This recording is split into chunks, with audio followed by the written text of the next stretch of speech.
ನಮಸ್ಕಾರ. ಈ ದಿನ ಸಂಪಾದಕೀಯಕ್ಕೆ ಸ್ವಾಗತ. ನಾನು ಇರ್ಷಾದ್ ವೇಣೂರ್. ಇಂದು ದಿನಾಂಕ ಜನವರಿ 5, 2026. ಇಂದಿನ ಸಂಪಾದಕೀಯದ ಶೀರ್ಷಿಕೆ ವೆನೆಜುವೆಲಾ ಮೇಲೆ ಅಮೆರಿಕ ಹಿಡಿತ, ಮೂರನೇ ವಿಶ್ವಯುದ್ಧದ ಕಾರ್ಮೋಡ. 2026ರ ಹೊಸ ವರ್ಷದ ಆರಂಭದಲ್ಲೇ ಜಾಗತಿಕ ಬೆಳವಣಿಗೆಯೊಂದು ನಡೆದು ಹೋಗಿದೆ. ಆನೆ ನಡೆದಿದ್ದೇ ದಾರಿ ಎಂಬಂತೆ ವಿಶ್ವದ ದೊಡ್ಡಣ್ಣ ಎಂದು ಕರೆಸಿಕೊಂಡಿರುವ ಅಮೆರಿಕ ವೆನೆಜುವೆಲಾ ಮೇಲೆ ಹಿಡಿತ ಸಾಧಿಸಿದೆ.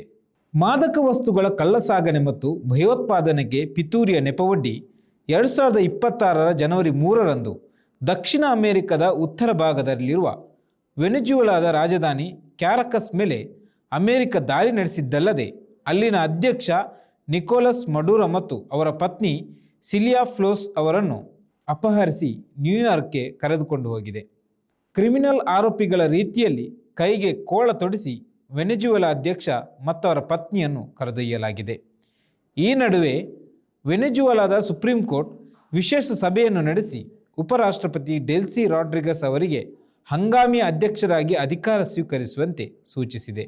ಅಮೆರಿಕವು ವೆನೆಜುವೆಲಾ ಮೇಲೆ ನಡೆಸಿರುವ ಈ ದಾಳಿಯ ವಾಸ್ತವ ಸತ್ಯ ಇಡೀ ಜಗತ್ತಿಗೆ ಗೊತ್ತಿದೆ. ವೆನೆಜುವೆಲಾದ ತೈಲ ನಮ್ಮದು, ಏಕೆಂದರೆ ನಮ್ಮ ತಾಂತ್ರಿಕತೆ, ನಮ್ಮ ಬೆವರು, ನಮ್ಮ ಪರಿಶ್ರಮ ಅಲ್ಲಿದೆ ಎಂದು 2023ರಲ್ಲಿ ಟ್ರಂಪ್ ಹೇಳಿಕೆ ನೀಡಿದ್ದರು. ಅಮೆರಿಕ ವೆನೆಜುವೆಲಾದ ಡ್ರಗ್ ಟ್ರಾಫಿಕಿಂಗ್ ತಡೆಗಟ್ಟುವ ನೆಪವೊಡ್ಡಿ 2025ರ ಆಗಸ್ಟ್ ತಿಂಗಳಿನಲ್ಲಿ ದೊಡ್ಡ ಹಡಗನ್ನು ಕಳುಹಿಸಿತ್ತು. ಇದರ ಉದ್ದೇಶ ಡ್ರಗ್ ಟ್ರಾಫಿಕಿಂಗ್ ನಿಲ್ಲಿಸುವುದು ಆಗಿರಲಿಲ್ಲ, ಬದಲಾಗಿ ಆಡಳಿತ ಬದಲಾವಣೆ ಮಾಡುವುದಾಗಿತ್ತು ಎಂಬುದು ಜನವರಿಯ ಬೆಳವಣಿಗೆಯನ್ನು ಗಮನಿಸಿದಾಗ ತಿಳಿಯುತ್ತಿದೆ. ವೆನೆಜುವೆಲಾ ಒಂದು ಪುಟ್ಟ ರಾಷ್ಟ್ರ, ಆದರೆ ವೆನೆಜುವೆಲಾದಲ್ಲಿ ಭಾರೀ ಪ್ರಮಾಣದಲ್ಲಿ ತೈಲ ಸಂಪತ್ತು ಇದೆ. ವಿಶ್ವದ ತೈಲ ಸಂಗ್ರಹದಲ್ಲಿ 18% ತೈಲವು ವೆನೆಜುವೆಲಾದಲ್ಲೇ ಇದೆ. ಸೌದಿ ಅರೇಬಿಯಾದಲ್ಲಿರುವುದಕ್ಕಿಂತಲೂ ಹೆಚ್ಚಿನ ತೈಲವು ವೆನೆಜುವೆಲಾದಲ್ಲಿದೆ. ಜೊತೆಗೆ ವೆನೆಜುವೆಲಾ ತನ್ನ ಒಡಲಿನೊಳಗೆ ಜಗತ್ತಿನಲ್ಲಿ ಅತ್ಯಂತ ಹೆಚ್ಚು ತೈಲ ನಿಕ್ಷೇಪ ಮಾತ್ರವಲ್ಲದೆ ಸ್ಮಾರ್ಟ್ಫೋನ್ ಸೇರಿದಂತೆ ಎಲ್ಲದಕ್ಕೂ ಬಳಕೆಯಾಗುವ ನೀಲಿ ಚಿನ್ನ ಎಂದೇ ಹೇಳಲಾಗುತ್ತಿರುವ ಕೋಲ್ಟನ್, ನ್ಯಾಚುರಲ್ ಗ್ಯಾಸ್ ಸೇರಿದಂತೆ ಹಲವು ಅಪರೂಪದ ಸಂಪತ್ತನ್ನು ಹೊಂದಿದೆ. ದಶಕಗಳ ಕಾಲ ಜಗತ್ತಿನ ತೈಲದ ಹಸಿವನ್ನು ನೀಗಿಸುವ ಸಾಮರ್ಥ್ಯವಿರುವ ವೆನೆಜುವೆಲಾದ ಮೇಲೆ ಸದ್ಯ ಅಮೆರಿಕವು ಹಿಡಿತ ಸಾಧಿಸಲು ಹೊರಟಿದೆ. ವೆನೆಜುವೆಲಾ ಅಧ್ಯಕ್ಷ ಮಡುರೋನನ್ನು ಟ್ರಂಪ್ ಆಡಳಿತವು ಬಂಧಿಸಲು ಆಯ್ಕೆ ಮಾಡಿಕೊಂಡ ದಿನಾಂಕ ಜನವರಿ 3. ಈ ಹಿಂದೆ ಕೂಡ ಇದೇ ಟ್ರಂಪ್ ಆಡಳಿತವು 2020ರ ಜನವರಿ 3ರಂದು ಇರಾನಿನ ಸೇನಾ ಕಮಾಂಡರ್ ಸುಲೈಮಾನಿಯನ್ನು ಹತ್ಯೆಗೈದಿತ್ತು. ಅಲ್ಲದೆ ಅಮೆರಿಕವು 1989ರಲ್ಲಿ ಪನಾಮ ದೇಶದ ಅಧ್ಯಕ್ಷರಾಗಿದ್ದ ನೊರಿಗೆಯವರನ್ನು ಬಂಧಿಸಿದ್ದು ಜನವರಿ 3 ಎಂಬುದನ್ನು ಸ್ಮರಿಸಬಹುದು. ವೆನೆಜುವೆಲಾ ಮೇಲೆ ಸದ್ಯ ಅಮೆರಿಕದ ಹಿಡಿತವು ಮೂರನೇ ವಿಶ್ವಯುದ್ಧದ ಕಾರ್ಮೋಡ ಆವರಿಸಿದೆ. ಈ ಬೆಳವಣಿಗೆ ಮುಂದಿನ ದಿನಗಳಲ್ಲಿ ಜಾಗತಿಕವಾಗಿ ಏನು ಬೇಕಾದರೂ ಸಂಭವಿಸುವುದಕ್ಕೆ ವೇದಿಕೆ ಒದಗಿಸಿದೆ. ವೆನೆಜುವೆಲಾದ ಬೆಳವಣಿಗೆಯಿಂದಾಗಿ ಅಮೆರಿಕದ ಎದುರಾಳಿಗಳಾದ ರಷ್ಯಾ ಹಾಗೂ ಚೀನಾ ಇನ್ನು ಮುಂದೆ ಅಂತಾರಾಷ್ಟ್ರೀಯ ನಿಯಮಗಳಿಗೆ ನಾವು ಬದ್ಧರಲ್ಲ, ಏಕೆಂದರೆ ಅದಕ್ಕೆ ಎಳ್ಳಷ್ಟು ಬೆಲೆ ಇಲ್ಲ ಎಂಬ ಅಭಿಯಾನ ಪ್ರಾರಂಭಿಸಿ ಇಂದು ಅಮೆರಿಕದ ಶೈಲಿಯಲ್ಲಿಯೇ ನಾಳೆ ರಷ್ಯಾವು ಉಕ್ರೇನ್ ಅಧ್ಯಕ್ಷ ಜೆಲೆನ್ಸ್ಕಿಯನ್ನು ಬಂಧಿಸುವುದಿಲ್ಲ ಎಂಬ ಖಾತರಿ ಇದೆಯೇ? ದಶಕಗಳಿಂದ ಜಗತ್ತಿನ AI ಮತ್ತು ಚಿಪ್ ಉತ್ಪಾದನೆಯಲ್ಲಿ ಮುಂಚೂಣಿಯಲ್ಲಿರುವ ತೈವಾನ್ ದೇಶವನ್ನು ಚೀನಾ ನಾಳೆ ಆಕ್ರಮಿಸುವುದಿಲ್ಲ ಎಂದು ಹೇಗೆ ಹೇಳುವುದು? ಅದನ್ನು ತಡೆಯುವ ಶಕ್ತಿ ಯಾರಿಗಿದೆ ಅನ್ನುವ ಗ್ಯಾರಂಟಿ ಯಾರಿಗೂ ಇಲ್ಲ. ಇನ್ನು ಅಮೆರಿಕವು ಮಡುರೋ ಮೇಲೆ ಆರೋಪಿಸಿರುವ ಮಾದಕ ವಸ್ತುಗಳ ಕಳ್ಳಸಾಗಣೆ ಆರೋಪವು ನೆಪ ಮಾತ್ರ. ಈ ಹಿಂದೆ ಕೂಡ ಅಮೆರಿಕ ಇರಾಕ್, ಲಿಬಿಯಾ ಸೇರಿದಂತೆ ಹಲವು ದೇಶಗಳ ಮೇಲೆ ತಮ್ಮ ದಾಳಿಗಳನ್ನು ಸಮರ್ಥಿಸಿಕೊಳ್ಳಲು ಇಂಥದ್ದೇ ನೆಪಗಳನ್ನೊಡ್ಡಿತ್ತು. ಸದ್ಯದ ಬೆಳವಣಿಗೆಗೆ ಪ್ರಮುಖ ಕಾರಣವನ್ನು ಅವಲೋಕಿಸಿದರೆ ಡಿ-ಡಾಲರೈಸೇಷನ್ ಕ್ರಮ, ಅಂದರೆ ಡಾಲರ್ ಹೊರತುಪಡಿಸಿ ಬೇರೆ ಕರೆನ್ಸಿಯ ಮೂಲಕ ವ್ಯಾಪಾರ ವಹಿವಾಟು. ಇದನ್ನು ಮಾಡುವುದಾಗಿ ಯಾವುದೇ ದೇಶ ಹೇಳಿದರೂ ಅವರನ್ನು ವ್ಯವಸ್ಥಿತವಾಗಿ ಅಮೆರಿಕ ಮಟ್ಟ ಹಾಕಿಬಿಡುತ್ತದೆ.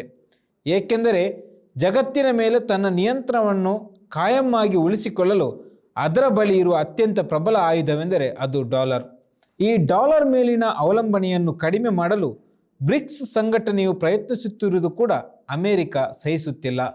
ಭಾರತ ಕೂಡ ಬ್ರಿಕ್ಸ್ ಸಂಘಟನೆಯ ಸದಸ್ಯನಾಗಿರುವುದಕ್ಕಾಗಿಯೇ ಪ್ರಧಾನಿ ಮೋದಿಯವರನ್ನು ಅತ್ಯುತ್ತಮ ಗೆಳೆಯ ಎನ್ನುತ್ತಲೇ ಸುಂಕದ ಮೇಲೆ ಸುಂಕದ ಗುದ್ದನ್ನು ನೀಡುತ್ತಿದೆ ಅನ್ನುವುದನ್ನು ಮರೆಯುವಂತಿಲ್ಲ.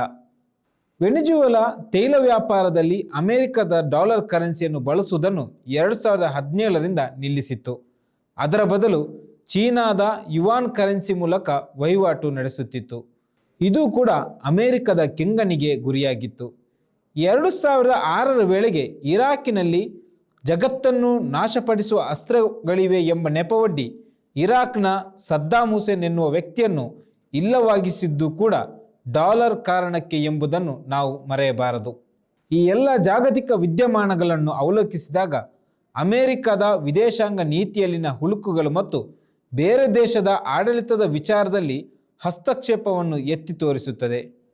ಬಲವಾದ ಆಧಾರವಿಲ್ಲದೆ ಬೇರೆ ದೇಶಗಳ ಮೇಲೆ ಮಿಲಿಟರಿ ಕಾರ್ಯಾಚರಣೆ ನಡೆಸುವುದು ತಮ್ಮ ಕ್ರಮ ನ್ಯಾಯಯುತ ಎಂದು ಸಮರ್ಥಿಸಿಕೊಳ್ಳುವುದು ಅಮೆರಿಕದ ಹಳೆಯ ಚಾಳಿ.